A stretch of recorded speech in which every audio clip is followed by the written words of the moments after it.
Chapter 7. The Squirrel. Jack put the scepter and his notebook and pencil into his bag. The ghost queen seemed so kind and gentle. He wasn't afraid of her at all anymore. Jack and Annie followed her deeper into the pyramid. Finally, they came to some stairs. The stairs, said Jack and Annie together. The ghost queen floated up the stairs.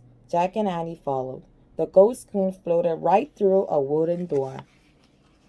Jack and Annie pushed on the door. It opened slowly. They stepped into a cold, drafty room.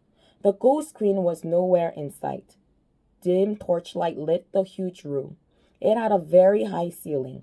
On one side was a pile of tables, chairs, and musical instruments. On the other side of the room was a small wooden boat. "The boat," said Jack. "What's it doing inside Queen Cutepi's pyramid?" asked Annie. "Maybe it's supposed to carry her to the next life," said Jack. Jack and Annie went over to the boat. They looked inside. The boat was filled with many things: gold plates, painted cups, jeweled goblets, woven baskets, jewelry with blue stones, and small wooden statues. "Look," said Jack. He reached into the boat and lifted out a clay jug.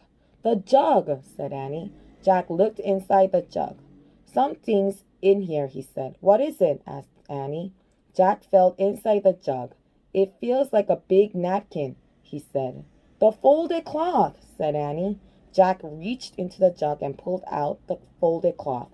It was wrapped around an ancient-looking scroll. Jack slowly unrolled the scroll. It was covered with wonderful hieroglyphs. "The Book of the Dead," whispered Annie. "We found it." "Oh, man."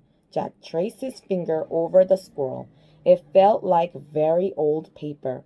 "Queen Hutepi," called Annie. "We have it. We found your Book of the Dead."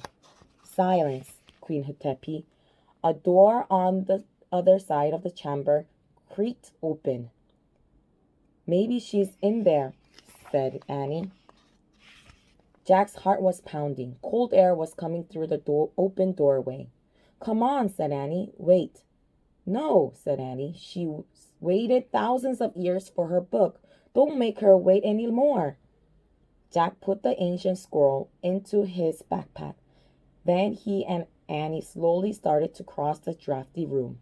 They came to the open door. Annie went through first. "Hurry, Jack," she said. Jack stepped into the other room. It was nearly bare except for a long gold box. The box was open. Its cover was on the floor. "Queen Hutepi," called Annie. "Silence." "We found it," said Annie. "Your Book of the Dead."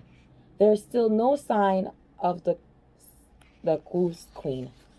The gold box glowed. Jack could barely breathe. "Let's leave the scroll on the floor and go," he said. "No, I think we should leave it in there," said Annie. She pointed to the gold box. "No," said Jack. "Don't be afraid," said Annie. "Come on." Annie took Jack by the arm.